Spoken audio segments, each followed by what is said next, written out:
left to travel, and they're about to swing away from the enclosures towards the far side of the track. There's probably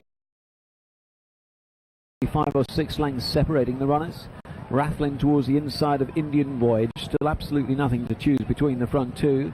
Just over a length back to Apteryx racing in third. Witness is getting closer on the fence, and Nautical Twilight detached by a length and a half at the rear of the field. Right across the top end of the track now, and beginning the turn to face up to this line of 5 fences in the back straight. Next up is going to be fence number 5, a plain fence opposite the grandstands, and Indian Voyage towards the outside of Rattling goes on by about a neck. A length and a half to Apteryx racing in third, 3 parts back to Witness racing fourth, and a couple more to Nautical Twilight at the back of the field. All jumping fence number 5 really well and heading off to an open ditch. Fence number 6 looms large. Indian Voyage towards the outside of Rattling. Still not much between them as they take the ditch. They both jump well. In fact, they've all taken the ditch well. Nautical Twilight just a little bit slower than the others. She's got to tell herself detached from the main body by about 5 lengths as they take the middle one down the far side. And all jumping that pretty well once again. Rattling and Indian Voyage continue to race locked together as they go down towards the next. Rattling just the first to rise and land to Indian Voyage. A gap of 2.5 to Apteryx, then a couple more to Witness, and a widening gap to Nautical Twilight. It's about 6 or 7 now.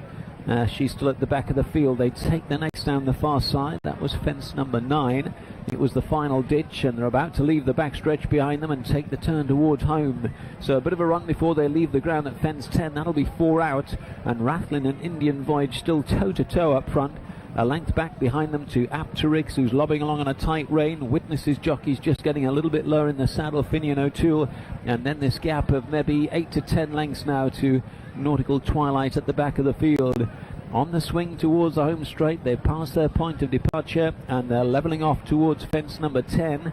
Indian Voyage just starts to extend on, goes on by a couple of lengths. Apteryx now is the one giving chase. Rattling is third. Witness trying to close in fourth. Over the fourth last, Indian Voyage with Apteryx closing on the bridle towards the near side. He hasn't breathed on Apteryx yet. Down towards the third last they come. Indian Voyage on the right, Apteryx on the left. They pretty much rose and landed together. A gap of 5 or 6 develops to Witness, and then the weakening Rattling. They're coming back towards the second last. Indian Voyage kept going. Apteryx is upsides towards the near side. 1 fence left to negotiate. Indian Voyage under maximum pressure. Apteryx coasting near side. Here's the final fence. They're at it now. Indian Voyage came up well. Apteryx clobbered it inside the final furlong. They go. Indian Voyage inside the final half, driven out. Apteryx back for